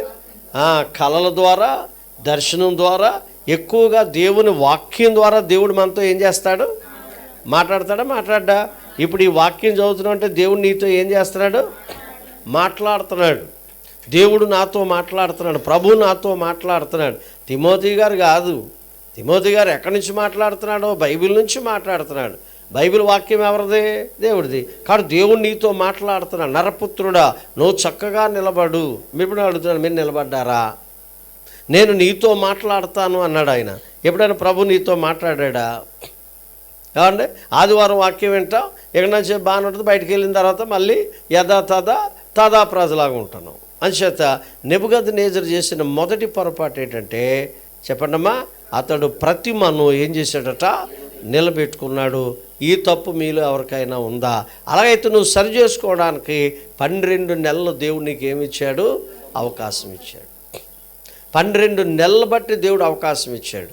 ఒక్కొక్క రోజే ఉంది, సరి చేసుకో. ఈ రాత్రి ప్రభు పాదాలు పట్టుకో. ప్రభువా, నన్ను క్షమించిన ఆయన, నా హృదయంలో భయంకరంగా ఉంది, పగ ఉంది, ఈర్ష్య ఉంది, కక్ష ఉంది, అసూయ ఉంది, వాక్య విరుద్ధమైన కార్యక్రమాలు ఉన్నాయి, అత్తను ప్రేమించలేకపోతున్నాను, మామను ప్రేమించలేకపోతున్నాను, నా కనుదృష్టి సరిగ్గా ఉండట్లేదు, నన్ను క్షమించు ప్రభువా, నన్ను మన్నించు ప్రభు అని ప్రార్థన చేసుకో. ప్రభు నిన్ను ఎంత ఆశీర్వదిస్తాడు, నిన్ను ఎంత బలపరుస్తాడు. 12 నెలలు బట్టి నిన్ను చూస్తున్నా. ఒకవేళ నువ్వు సరి చేసుకోకపోతే నెబుకద్నెజరు పట్టిన గతి మనకు కూడా పడుతుందేమో, ఆలోచించుకోవాలి మీరు. అంచేత ఈయన మార్పు పొందటానికి, మరలా తిరిగి దేవుని వైపు తిరగటానికి దేవుడు ఈయనకి 12 నెలలు ఏమిచ్చాడు? అవకాశం ఇచ్చాడు. చెప్పండి, హృదయంలో చెప్పండి, ఈయన ఏం చేశాడు చెప్పండి? ఒక ప్రతిమను. ఇతను చేసిన మొదటి పొరపాటు. రెండో పొరపాటుకు వద్దాం రండి. దానియేలు గ్రంథం 4వ అధ్యాయాన్ని ఒకసారి మనం చదవబోతున్నాం. 4వ అధ్యాయము 30వ వాక్యాన్ని, రాజు బబులోనును, ఈ మహావిశాల పట్టణము నా బలాధికారమును, నా ప్రభావ ఘనతను కనపరచుటకై నా రాజధాని నగరుగా నేను కట్టించినది కాదా అని తనలో తాను అనుకొనెను. నా మాట వినాలా? ఈ మాటలు మీరు గమనిస్తున్నారు, వినండి. ఏమన్నాడు? రాజు బబులోనును, ఈ మహా విశాల పట్టణం. నా అనే మాట ఎన్నిసార్లు అన్నాడు చూడండి. నా అనే మాట ఎన్నిసార్లు ఉందండి? నా బలాధికారము, రెండోది నా ప్రభావ ఘనత, మూడోది నా రాజధాని, నాలుగోది నేను అన్నాడా లేదా? నేను, నాది, నేను, నా అన్నాడా? ఏది నీది, ఏది మీది అని అడిగాను నేను. మీరు వాక్యాన్ని ఫాలో అవ్వట్లేదు, నాకు అర్థమైపోయింది. మీరు వాక్యాన్ని ఫాలో అవ్వట్లేదు. ఇప్పుడుదా బాగున్నారు, మీరు ఎక్కడికో పోయారు. ఇక్కడే ఉన్నారా? పర్లేదా? నాది, నేను, నాది, నేది. ఏది నీది చెప్పండి? ఏది నీది? ఏదైనా మంది ఉందా? ఈ శరీరం మందా? లోపల ఉన్న ఆత్మ మందా? ఏది మీది? ఇవన్నీ కూడా దేవుడు మనకి. పోనీ బిల్డింగ్ మీదే, కానీ ఎవరిచ్చారు?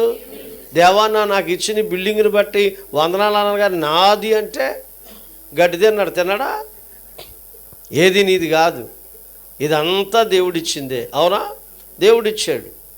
నన్ను ఒకసారి ఒక ఆయన క్వశ్చన్ చేశాడు, ఇలా వాక్యం చెప్తే నీ దగ్గరికి ఎవరు రారు అన్నాడు. వచ్చిన వాళ్ళే వస్తారు. నీ మందిరానికి ఎవరు రారు, ఇలా చెప్తే నీకు వాక్యం చెప్తే ఈ ఊరోళ్ళు ఎవరు నీ దగ్గర రారు అన్నాడు. రాకపోతే రాపని మనం ఏం చేస్తాం? ఏమండి, ఇందులో ఉన్నది ఏముందో చెప్పమన్నాడు నన్ను. నాది ఎక్కడో రాజమండ్రిలో ఉండేవాడిని, తీసుకొచ్చి నన్ను అక్కడ పెట్టాడు దేవుడు. ఇందులో ఉన్నది చెప్పమన్నాడు, ఇందులో ఉన్నది చెప్తున్నాను. వచ్చినోడు బాగుపడతాడు, లేకపోతే ఎవరు రాకుండా ఉన్నారా? చర్చి పట్టకుండా వస్తున్నారు, ఇంకా వస్తారు. దేవుణ్ణి నడిపితే వస్తారు, లేకపోతే లేదు.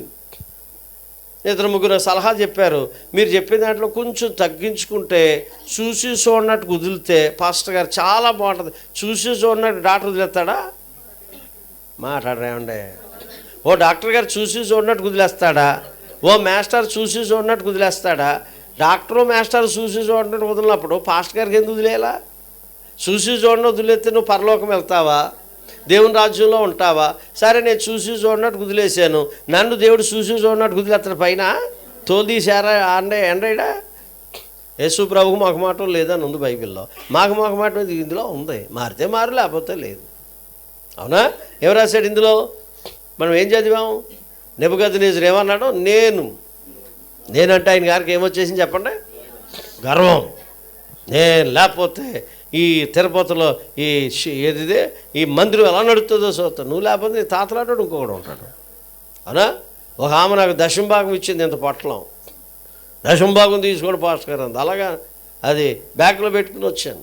తలుపులన్నీ వేసేసాను, ఇంతలా పొట్లం. మరి ఎన్ని డబ్బులు ఉన్నాయి మళ్ళీ ఎవరైనా చూస్తే బాగోదని. కిటికీలు కూడా వేసాను, లిటరల్గా చెప్తున్నాను. తలుపు వేసాను, కిటికీలు వేసాను. తీస్తుంటే ఉల్లిపాయ తొక్కలు పై పొరలు ఉంటాయి చూడండి, అలా కాగితాలు వస్తున్నాయి, అప్పుడు డబ్బు కనపడతలేదు. చివరిలో చిన్న పొట్లం ఉంది, అది ఇప్పితే అందులో ₹2 కాగితం ఉంది, అది దశంభాగం.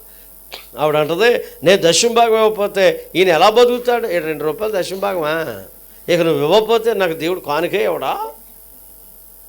కొంతమంది భలే చెప్తారు, నేను పాడకపోతే, నేను ఇవ్వకపోతే, నేను రాకపోతే. ఆ గర్వం నీలో నాలో రాకూడదు. కొంతమందికి రంగు గర్వం ఉంటుందా? కొంతమంది కులగర్వం. మీరు ఏ ముట్లోని అడిగింది ఒక ఆమె నన్ను. మా పాపకు మ్యారేజ్ చేసేటప్పుడు అన్నీ రాశాను, అది ఒకటే రాయలేదు నేను. ఏ రోజున బాప్తిసం పొందిందో రాశాను, ఏ రోజు ఏం చదువుకుందో రాశాను, మొత్తం అంతా రాశాను, అదొకటే రాయలే. పెద్దోళ్ళు నాకు అందరూ కొంత పెద్దోళ్ళు తెలుసు. నేను టీవీలో వాక్యం చెప్పేటప్పుడు పెద్దోళ్ళతో పరిచయం ఉంది. ఇదేంటంటే వాళ్ళు నాకు ఫోన్ చేశారు, తిమోతి గారు మీ పాప అన్నారు. అవునండి. అన్నీ రాశారు కానీ అది రాయలేదేట అన్నాడు. అదొకటే రాయనండి. నేను క్రైస్తవుని, నువ్వు క్రైస్తవుడు అయితే ముందుకు రా, లేకపోతే లేదు. అలాగైతే మీ పాపకు మ్యారేజ్ అవుతాను, రాబోయినా దేవుడు చూసుకుంటాడు. కులగర్వం. మాది ఫలానా, మేము ఫలానా జాతులోంచి రక్షించబడ్డాం. ఏటో తప్పనిపించట్లేదా? మాట్లాడరేటండి.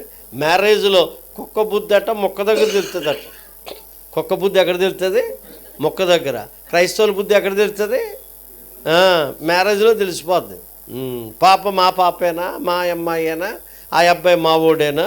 మన ఒక అమ్మాయి చెప్తుంది, అయ్యగారండి మా అబ్బాయి రారా కూర్చోబెట్టు వచ్చి ఏమండి మా పాపకి కొద్దిగా మ్యాచింగ్ చూడండి అంది ఆ అమ్మాయి. ఓకే అమ్మ అన్న. మా ఊళ్ళో చూడండి అంటుందండి మధ్యలో. నేను అనేది గర్వం. నాది నాది నాది అనడం లేదా? 4 సార్లు అన్న నెబుకద్నెజరు. నాదా? రాజ్యం ఇచ్చింది ఎవరు? ఇప్పుడు మనం చదువుకున్నాం, అవునా? ఘనతనిచ్చింది ఎవరు? మరి మధ్యలో ఈయన బాడ ఏంటి? నాదంటాడేంటి? నెబుకద్నెజరు ప్రపంచ 7 వింతల్లో ఒక వింత ఊగిసలాడే ఉద్యానవనం. ఊగిసలాడే ఏంటది? ఉద్యానవనం. ఆయన కట్టాడట. అది అర్థమైందా? ఎప్పుడైతే నాది అన్నాడు అంటే ఆయనలోకి ఎవరు వచ్చారు చెప్పండి? గర్వం వచ్చింది. గర్వం ఎప్పుడు వస్తుందో తెలుసా? దినవృత్తాంతాలు 2వ గ్రంథం 26:16. దినవృత్తాంతాలు 2వ గ్రంథం 26:16. దినవృత్తాంతాలు 2వ గ్రంథం. అయితే అతడు స్థిరపడిన తరువాత అతడు తన మనస్సున గర్వించి చెడిపోయాడా బాగుపడ్డా? అతడు మనస్సున ఏమయ్యాడు? గర్వించి ఏమయ్యాడు అంటే గర్వం వస్తే ఏమవుతుంది? నీలో గర్వం వస్తే నువ్వు చెడిపోతావు అంతే. బైబిల్లో చెప్పాడు. గర్విష్ఠులు ఎవరైనా బాగుపడినట్టుందా చరిత్రలో? మాట్లాడాడంటే గర్విష్ఠులు ఎవరైనా బాగుపడినట్టుందా? గర్విష్ఠులు నేను గర్వం ఉన్నా నేను బాగుపడ్డానని ఎవడన్నాడు చరిత్రలో? లేదు. పాడైపోయిన వాళ్ళు ఉన్నారు. గర్వము నిన్ను పాడు చేస్తుంది, జాగ్రత్త. గర్వం నిన్ను పాడు చేస్తుంది. ఒకసారి ఇలాగ ఒక స్తుతి కూటానికి పిలిచారు, నన్ను మీటింగ్ పిలిచారు, సువార్త కూటానికి పిలిస్తే అక్కడ నాకు తెలిసిన పాస్టర్ గారు ఒక ఆయన ఉన్నాడు. ఆయన నన్ను స్టేజ్ మీద పిలుస్తున్నాడు. ఏమన్నా తెలుసా? ఇప్పుడు రాజమండ్రిలో క్వారీల్లో రాళ్ళు కొట్టుకున్న తిమోతి గారు వచ్చి వాక్యం చెప్తారు అన్నాడు. రాజమండ్రి నుంచి వచ్చిన తిమోతి గారు అంటే సరిపోద్ది కదండి. రాజమండ్రి క్వారీలో రాళ్ళు కొట్టుకున్నా అన్నాడు. సరే నేను నిజమే, మరి రాళ్ళు కొట్టుకున్నాను నేను. అప్పుడు నేను స్టేజ్ ఎక్కి మైక్ తీసుకుని నా స్థితి ఏంటో దైవజనులు చెప్పినందుకు వందనాలు అన్నా. మరి నా స్థితి అది, పర్వాలేదు. అర్థమైందా? కొంతమంది మనల్ని హేళన చేయడానికి చూస్తారు, అదో రకమైన గర్వం. స్థిరపడిన తరువాత ఏమయ్యాడట? చెడిపోయాడు. సామెతల గ్రంథం 13:10 గర్వం వలన మనిషి ఏమవుతాడో రాశారు బైబిల్లో. గర్వము వలన జగడమే. అది ఏమండి, గర్వం వల్ల ఏం పుడుతుందట? మీరు చెప్పండి. గర్వం వల్ల ఏమయ్యాడు ఆయన? చెడిపోయాను. రెండవది, గర్వం వల్ల ఏమవుతుంది? జగడం. జగడం అంటే జగడాలు ఎందుకు వస్తాయి? మాట్లాడండిమ్మా. గర్వం అంతే. నేను ఎంఏ చదువుకున్నాను. ఎంఏ చదివితే ఏమైంది? నీ భర్తకు నువ్వు భార్య లోబడాలి అంతే. నువ్వు ఎంఏ చదువుతున్నాని చెప్పి భర్త నీకు లోబడతాడా? ఎవరికి లోబడాలా? ఎవరికి లోబడాలండి? అని కూర్చోండి, పర్లేదు. భర్తకు భార్య లోబడాలి. భర్త ఏం చేయాలా? లేదు బాలేటోరా, మీరు అలా చెప్తే అలాగే ఉండండి, మాట్లాడకండి. తప్పు కదా, మాట్లాడకూడదు. భార్య ఏమవ్వాలా? లోబడాలి. భర్త ఏమవ్వాలా? ప్రేమించాలా. అవే డబుల్ ఎంఏ చదివా నువ్వే నా కాఫీ పట్టినట్టు పట్టుకొస్తాడా? అక్కడే జగడం, అక్కడే గొడవలు వస్తాయి. నువ్వు బాగా నల్లగా ఉన్నావు, నేనేమో ఎర్రగా ఉన్నానంటే మరి పెళ్లి చేసుకునేటప్పుడు చూసుకోవాలి కదా. నువ్వు నల్లగొన్నాడా, ఎర్రగొన్నాడా, పొడుకున్నాడా, ఉద్యోగం ఉందా, సద్యోగం ఉందా, ఏమంటే అది చూసుకోవాలి ముందు. నువ్వు పెళ్ళి అయిపోయిందా, నువ్వు నల్లగా ఉన్నావు, నేను ఎర్రగా ఉన్నానంటే మరి జగడం రాకపోతే ఏమవుద్ది? నేను ఎర్రగా ఉన్నానన్న గర్వం. అర్థమైందా? నేను నల్లగా ఉన్నాను ఎవడని గర్వపడతాడా? మాట్లాడరే తెంగర మొఖాలు వేసుకుని. మీరు చెప్పండి, పర్వాలేదు. అవునా? అందుకని ఏమిటి గర్వం వల్ల ఏమవుతుందని ఉంది? 16:18 సామెతల గ్రంథం 16:18 నాశనమునకు ముందు గర్వము, పడిపోవటకు ముందు. ఇప్పుడు గర్వం వల్ల ఎన్ని నష్టాలు వచ్చినాయి? గర్వం ఏం తెచ్చింది? నాశనం తెచ్చింది. గర్వం ఏం తెచ్చింది? చెడిపోవడం తెచ్చింది. గర్వం ఏం తెచ్చింది? అది. మరి గర్వం వల్ల ఇంత నష్టం ఉన్నప్పుడు నువ్వు నేను ఎందుకు గర్వపడాలా? అసలు ఎందుకు రావాలి? అది ఏముందని మనలో గర్వం? అవునా? మనం జీరో. యేసుప్రభు మన పక్కన ఉన్నాడు కాబట్టి మనకు విలువ వచ్చింది. గాడిద మీద యేసుప్రభు కూర్చున్నాడా? గాడిద పైన యేసుప్రభు కూర్చున్నాడా అని అడిగాను నేను. ఇప్పుడు గాడిదకి ఏమొచ్చింది? ఇప్పుడు నన్ను ఎందుకు పిలిచారు మీరు? యేసుప్రభుని బట్టి నన్ను పిలిచారు, అంతేనా? నాకు ఈ కుర్చీ ఎందుకు వేశారు? నేను బాగా చదువుకున్నానా? కాదు, క్రీస్తుని బట్టి నాకు ఈ ఆధిక్యత ఇచ్చారు. అదే లేనప్పుడు నేనెవరో మీరెవరో, అంతేనా? అవునా? గాడిదకి విలువ ఎప్పుడు వచ్చింది? యేసు ఉన్నాడు కాబట్టి విలువ వచ్చింది. యేసుప్రభు దిగిపోయాక గాడిదని గాడిదలాగే చూశారు. యేసుప్రభు ఉంటేనే నీకు విలువ. భార్య ఉంటేనే భర్తకు విలువ. భర్త ఉంటేనే భార్యకు. అది వీళ్ళిద్దరికి పిల్లలు ఉంటేనే తల్లిదండ్రులకి, విశ్వాసులు ఉంటేనే పాస్టర్ గారికి విలువ. పాస్టర్ గారు వాక్యానుసారంగా పాస్టర్ గారు ఉంటేనే సంఘానికి విలువ. బైబిల్ మర్చిపోరు ఇవాళ జనాలు. బైబిల్లో ఉందా ఏమని తెలుసు? నన్ను ఒక ఆయన కూటాలకు పిలిచాడు, మీటింగ్స్ పిలిచాడు. అన్నా మీ వాక్యం నేను యూట్యూబ్లో చూస్తున్నాను, కూటాలకి వాక్యం చెప్తాకు వస్తారా అన్నాడు. మరి ఉన్నదే దానికోసం కదా, మనం వస్తాను బాబు అన్నాను. సరే, ఆయన మళ్ళీ ఏమనుకున్నాడు ఏంటో పిలవలేదు నన్ను. మళ్ళీ నాకు ఎక్కడో మీటింగ్లో కలిశాడు. ఆ తమ్ముడు ఏ మీటింగ్స్ అన్నా మాట్లాడదు. అది కదన్నా, నువ్వు మా డినామినేషన్ కాదట. ఏంటిది? ఆయన డినామినేషన్ కాదట. నేను వాక్యం చెప్పేవాడికి డినామినేషన్తో సంబంధం ఏముందండి? మార్మల్స్ పొందాడా లేదా, అతనికి సాక్ష్యం ఉందా లేదా, కుటుంబాన్ని జాగ్రత్త కట్టుకుంటున్నాడా లేదా, ఇది ప్రాముఖ్యం. అలాగని చెప్పి అందరిని పిలవమని నేను అంటలేదు, సారీ. అర్థమైందా? అది కావాలి కదా. అంటే మీ డినామినేషన్ ఏంటో తమ్ముడు అన్నాను. ఇంకెందుకులే అన్నాడు. సరే పిలిస్తే 2 మొక్కలు చెప్తాం, లేకపోతే లేదు, అంతే కదండి. ఇప్పుడు మా అబ్బాయి పెళ్లి చేస్తున్నప్పుడు మిమ్మల్ని అందరూ పిలిచాను, వస్తారు, భోజనం చేస్తారు, మీకు ఉంటే పెడతారు, లేకపోతే అంతే. కాబట్టి ఇక్కడ రాయబడిన మాట ఏంటంటే జగడము వలన గర్వం వలన ఏమవుతుంది? నాశనము. కాబట్టి ఎందుకు గర్వపడాలా? ఇందులో ఏముందని గర్వపడాలా? అంచేత నెబుకద్నెజరు చేసిన రెండో పొరపాటు ఏంటంటే గర్వం వల్ల ఏమవుతుందో 4వ చూద్దాం రండి. దానియేలు గ్రంథం 4వ అధ్యాయంలో రాశారు. గర్విష్ఠులను దేవుడు అణిచివేస్తాడు. 37వ వాక్యం చదువుతారండి. 37 ఇలాగున నెబుకద్నెజరును నేను పరలోకపు రాజు యొక్క కార్యములన్నీ సత్యములను ఆయన మార్గములు న్యాయములై ఉన్నవనియు గర్వముతో నటించు వారిని ఆయన అనపశక్తుడనియు ఆయనను స్తుతించుచు కొనియాడుచు గణపరచుచున్నాను. గర్వముతో నటించు వారిని దేవుడు ఏం చేస్తాడట? అణిచేయడం అంటే ఏంటమ్మా? అణిచివేత అంటే ఏంటండి? అణిచివేత అంటే అణిచివేతే. అణిచివేయడం అంటే ఏంటండి? తొక్కేయడం అంటే ఏంటండి?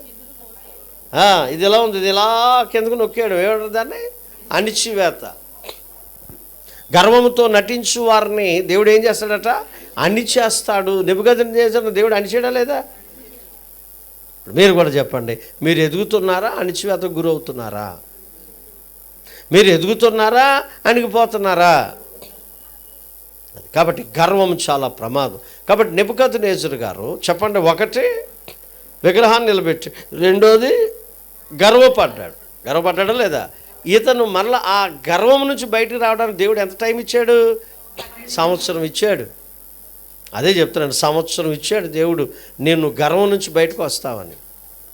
వచ్చావనుకో బాగుపడతావు, లేదనుకో గర్వం వల్ల 4 నష్టాలు చెప్పాను, 4 నష్టాలు మీకు వస్తాయి.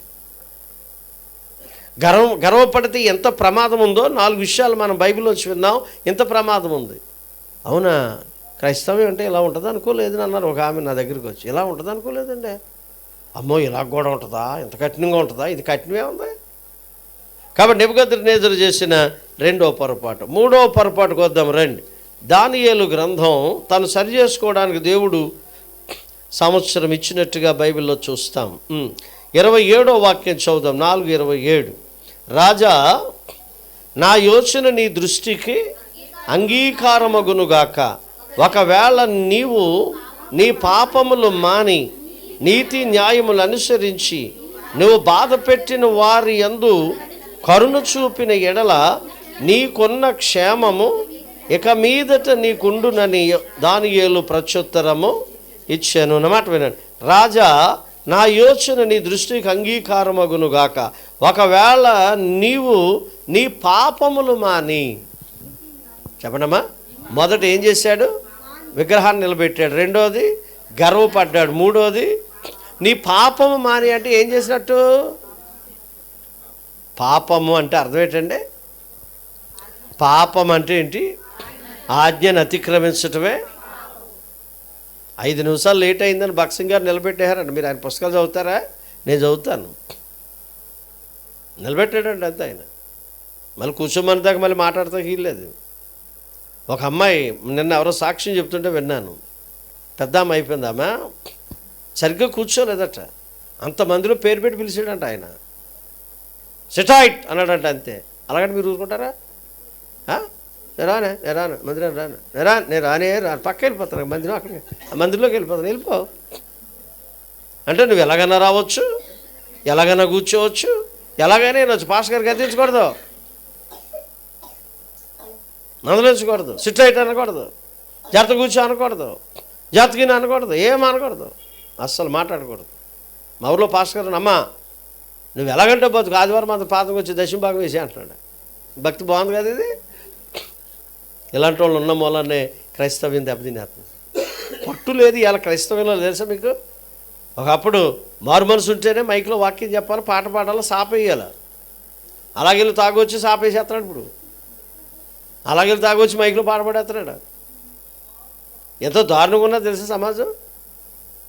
బైబిల్లో ప్రభు చెప్తున్నాడు ఏమని? నీ పాపం మాను.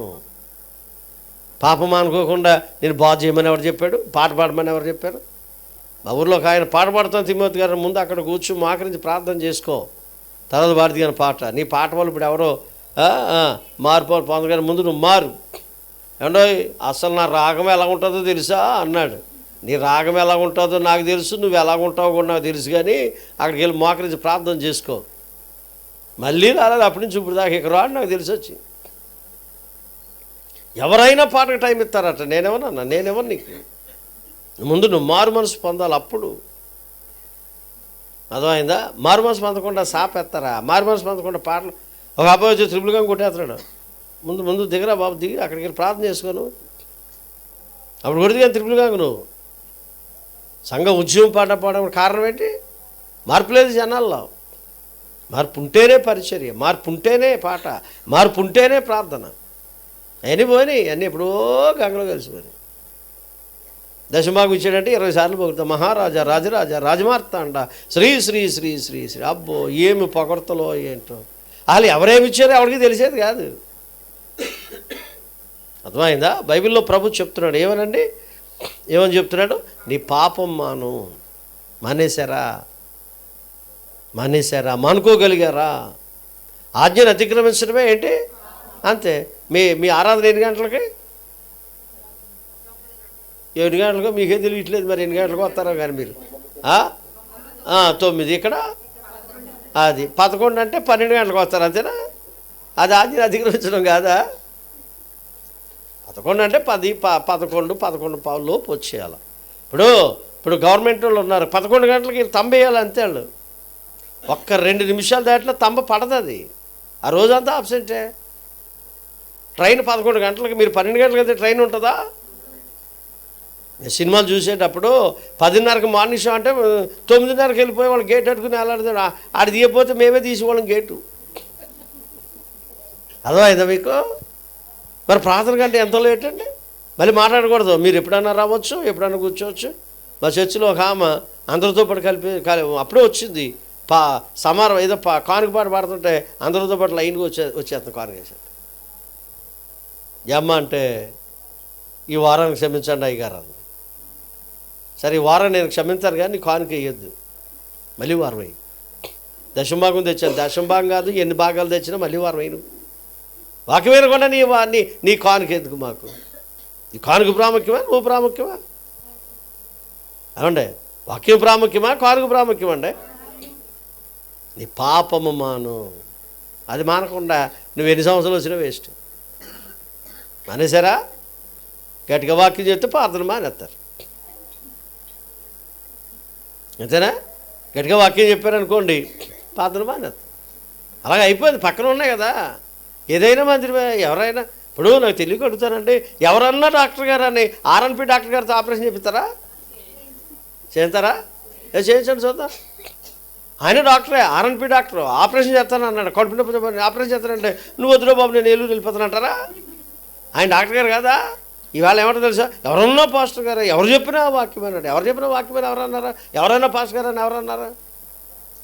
నేను మ్యాథ్స్ టీచర్. ఇవాళ నేను మీ తిరుపతి వచ్చి ఆ హై స్కూల్లో నేను మ్యాథ్స్ టీచర్గా వెళ్ళిపోయి లెక్కలు చెప్తానంటాను. చెప్పతాడా? నేనే మాస్టర్ని కదా. ఎవడు పిలిపొద్దా? పాడైపోయింది. సరే, ఎనీహౌ ఏదేమైనా మీ పాపాలు మానుకోండి. పాపం మానకపోతే వచ్చే నష్టం ఏంటంట? పాపం మానకపోతే ఎంత నష్టం ఉందో చూద్దాం రండి. 24 యోబు గ్రంథం 24:19. త్వర కొన్ని మాటలు చదవండి, మనం ముగింపుకి వచ్చేద్దాం. యోబు గ్రంథం 24:19. ఏమన్నావు? చదవండి అమ్మా. అనావృష్టి చేతను, ఉష్ణము చేతను మంచు నీళ్లు ఎగసిపోవునట్లు పాతాళము పాపము చేసిన వారిని ఎవరు పట్టుకుంటారు? ఎవరిని పట్టుకుంటుంది? పాపం చేసే వాళ్ళని ఎవరు పట్టుకుంటారు? పాతాళం ఉందా? నరకం ఉందా? వేదనకరమైన స్థలం ఉందా లేదా? ఎక్కడుందో? అక్కడికి వెళ్తే తెలుస్తుంది ఎక్కడుందో. ఇప్పుడు నేను వెళ్ళి వచ్చాను అనుకోండి, నేను చెప్తాను నరకం ఎక్కడుందో. క్రిందనున్న పాతాళం అన్నారు. ఈ క్రిందనున్న పాతాళాన్ని ప్రభు తీసుకెళ్ళి ఎక్కడ పెట్టాడు? పరలోకం పక్కన పరదేశంలో, ఆ పరదేశం పక్కన పెట్టాడు. పాతాళము. అర్థమైందా? పాతాళం ఎవరిని పట్టుకుంటుందట? మరి నువ్వు పాపం చేస్తే నరకానికి పోవడమే. అక్కడ ఏమైనా కిన్లే బాటలు ఇస్తారా?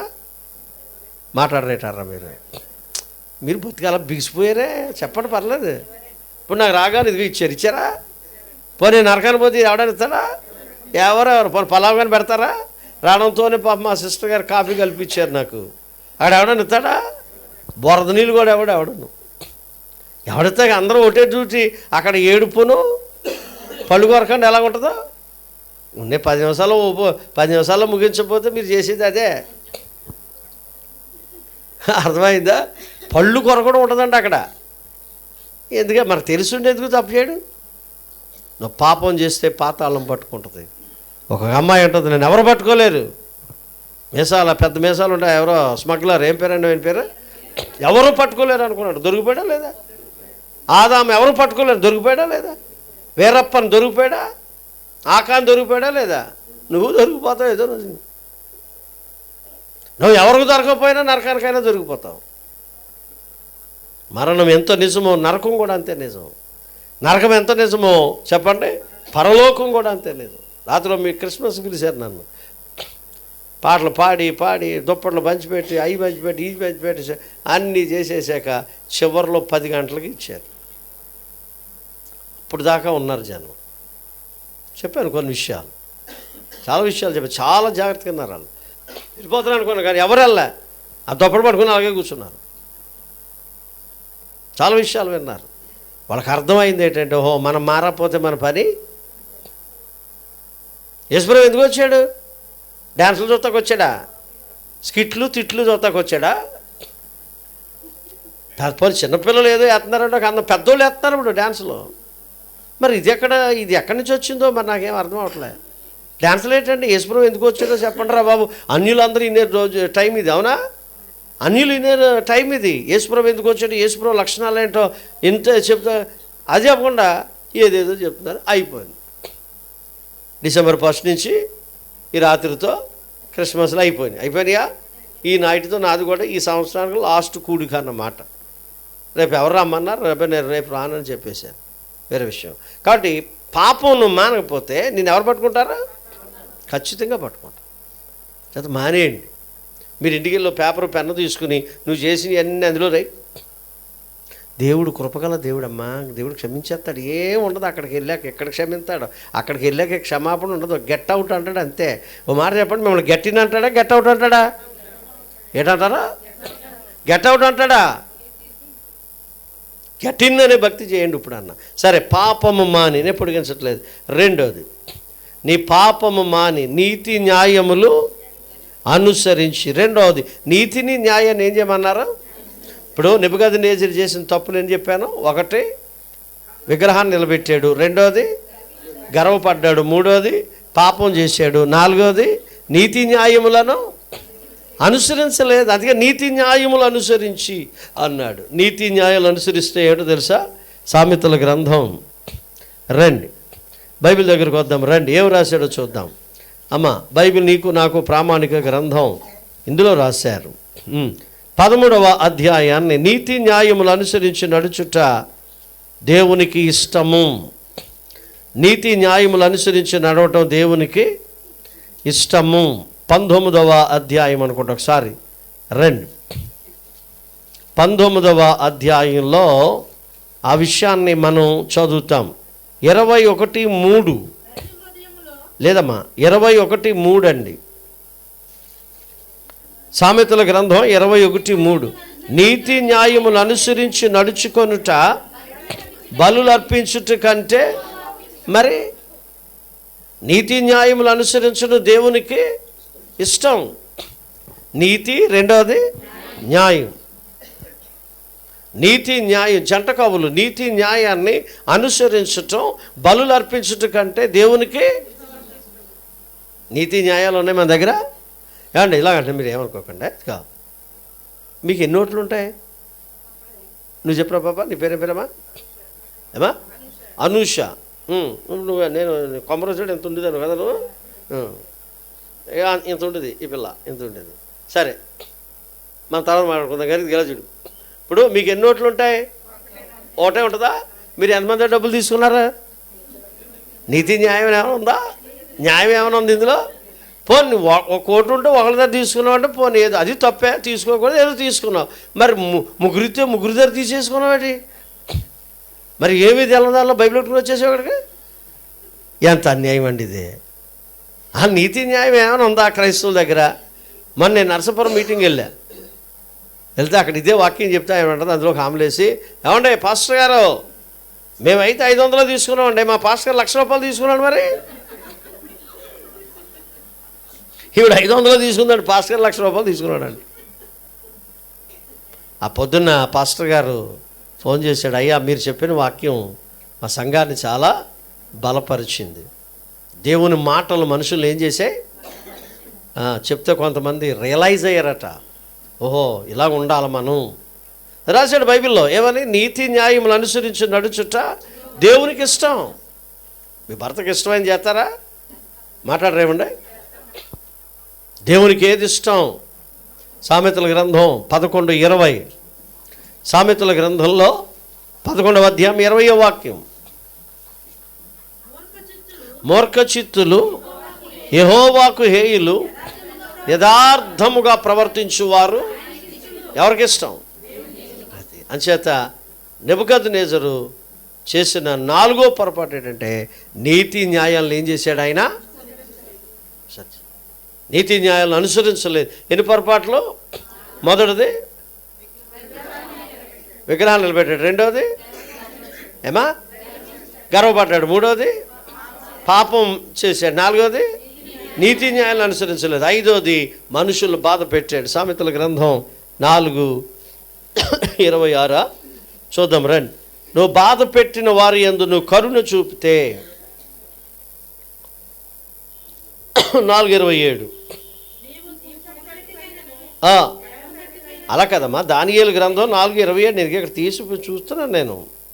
నీవు బాధ పెట్టిన వారి యందు కరుణ చూపిన ఎడల, 4వ అధ్యాయం దానియేలు గ్రంథం 4:27 రాజా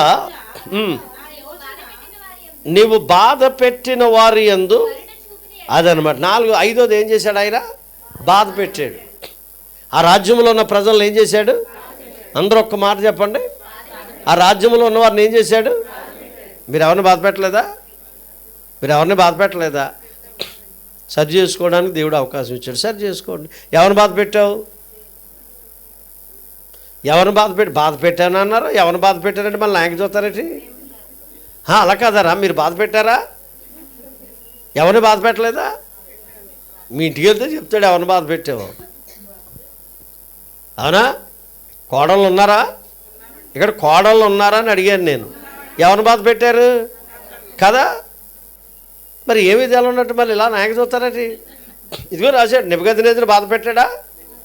బాధ పెట్టాడు. చూడండి ఎవరు బాధ పెట్టారు? సామెతల గ్రంథం 11లో రాశాడు. ఏం రాశారు చూద్దాం రండి. సామెతల గ్రంథం, లోబి తన ఇంటి వారిని ఏం చేస్తాడట? బాధ పెడతాడు. 27 సామెతల గ్రంథం, అలా కదమ్మా, 15:27 లోబి తన ఇంటి వారిని, మరి లోబి అంటే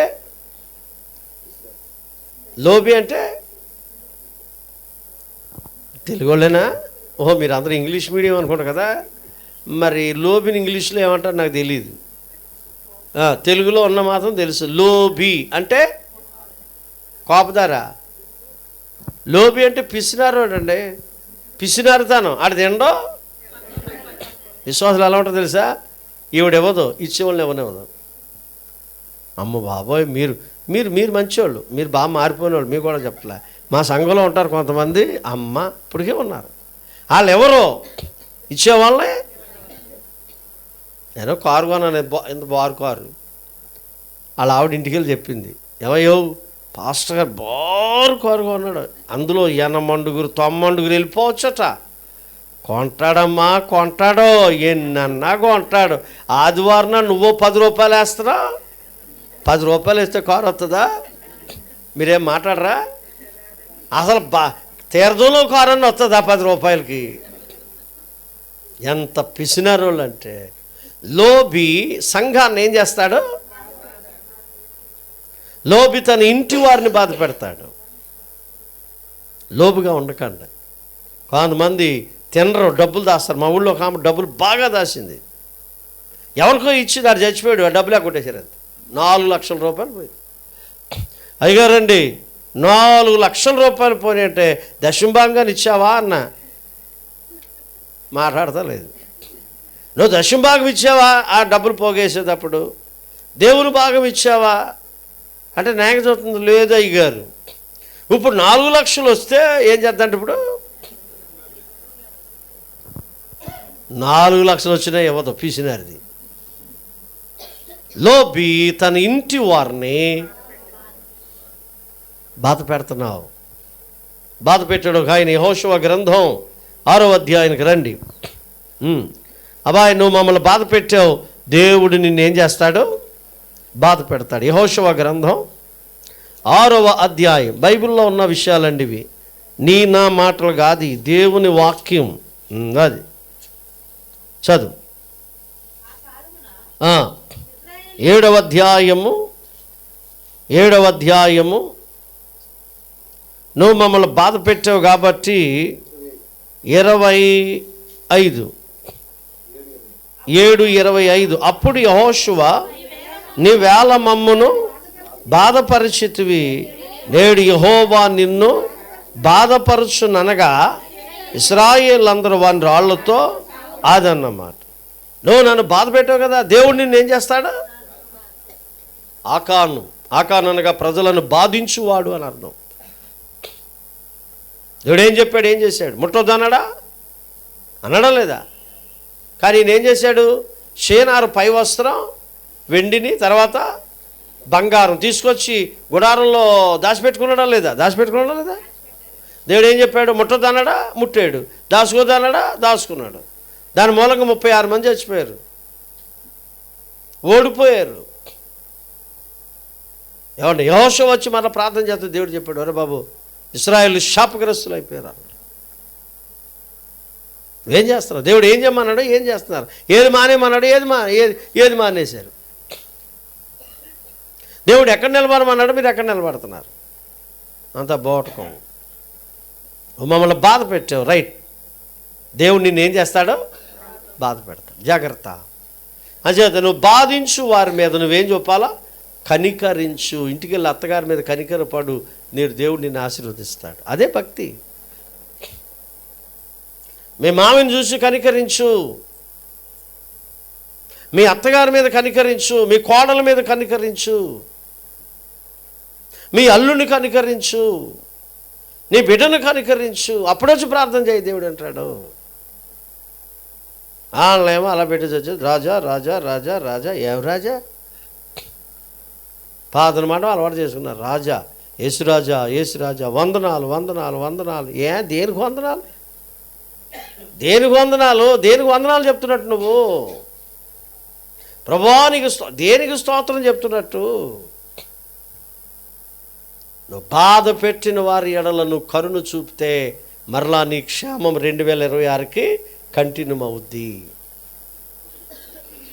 నువ్వు ఎవరినైతే బాధ పెట్టావో, నువ్వు ఎవరినైతే హింసించావో, నువ్వు ఎవరినైతే కాదన్నావో వారి ఎడల నువ్వు కరుణ చూపితే చెప్పు, మరలా నీ క్షేమం 2026లో ఏమవుతుంది? కంటిన్యూ అవుతుంది. లేకపోతే కష్టం. 12 నెలలు దేవుడు నెబుకద్నెజరుకి ఏమిచ్చాడట? అవకాశం ఇచ్చాడు. ఈ రాత్రి నేను ముగిస్తున్నాను. నువ్వు కనికరిస్తావా? నువ్వు జాలి పడతావా? నీ తండ్రిని చూసి నువ్వేమన్నా జాలి పడగలుగుతావా? నీ కుమారుని చూసి నువ్వేమన్నా జాలి పడగలుగుతావా? నీ బిడ్డలను చూసి నువ్వేమన్నా జాలి పడగలుగుతున్నావా? అదే లేనప్పుడు ఎందుకండి? చదవండి మాట, ముగి మాట చదవండి. 4వ అధ్యాయం రండి, ముగి మాటలు చదువుకుని వెళ్ళిపోదాం రండి. ఏమన్నా నేను? దానియేలు గ్రంథం 4వ అధ్యాయము చదవండి అమ్మా, చదవండి. 27 చదవండి అమ్మా. రాజా, నా యోచన నీ దృష్టికి అంగీకారమగునుగాక. ఒకవేళ నీ యోచన నీ పాపములు మాని నీతి న్యాయములు అనుసరించి నువ్వు బాధ పెట్టిన వారి యందు కరుణ చూపిన ఎడల నీకున్న క్షేమము నీకిక మీదట ఉండునని. అది నీకున్న క్షేమము ఇక మీదట నీకు ఉంటుంది, కంటిన్యూ అవుతుంది. క్షేమం, నీ క్షేమం కంటిన్యూ అవుతుంది. నీ భద్రత కంటిన్యూ అవుతుంది. 2026లో కూడా నువ్వు క్షేమంగా ఉంటావు. ఏది? ఇవన్నీ నువ్వు మానేయగలిగితేని. అవన్నీ మానేయడానికి దేవుడు నీకు ఎంత ఇచ్చాడు? మానేడా? మానలే. రాజధాని నగరం చూసి నేను అన్నాడు. అనడంతోనే మానవ మనసు ఏమైందట? మానవ మనసు పోయింది. పశువు మనసు వచ్చేసింది. 7 సంవత్సరాలు గడ్డి తినాల్సి వచ్చింది. అంత అవసరమా మనకి? మాట్లాడరేటండి? అంత అవసరమా? గడ్డి తినాల్సిన అవసరమా?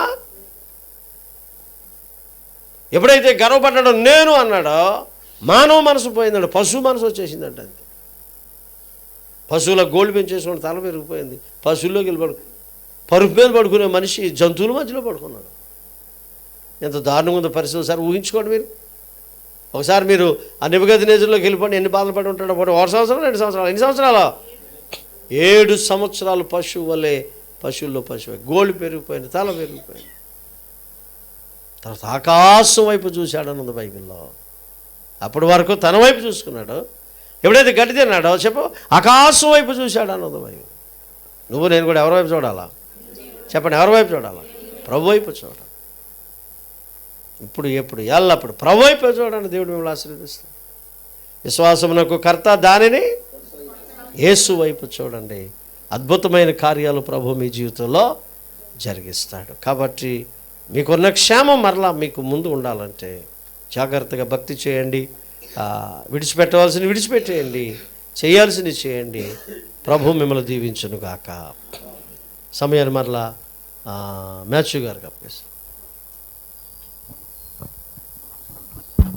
దయచేసి అందరు కళ్ళు మూసుకోండి. మోకరించగల ప్రతి ఒక్కరు కూడా మోకరించండి. ఇప్పటి వరకు దేవుడు నీతో, నాతో, మనందరితో తన దాసుల ద్వారా స్పష్టంగా మాట్లాడాడు. ఈ సంవత్సరం మరి ముగింపు ఇంకా ఒకే ఒక దినం ఉంది. మరి నెబుకద్నెజరుతో పాటు మనం కూడాను ఇప్పుడు నెబుకద్నెజరుతో దేవుడు మాట్లాడట్లేదు, కానీ నీతోను, నాతోను, మనందరితోనూ దేవుడు మాట్లాడుతున్నాడు. ప్రతి ఒక్కరు కళ్ళు మూసుకోండి అమ్మా, కళ్ళు మూసుకోండి.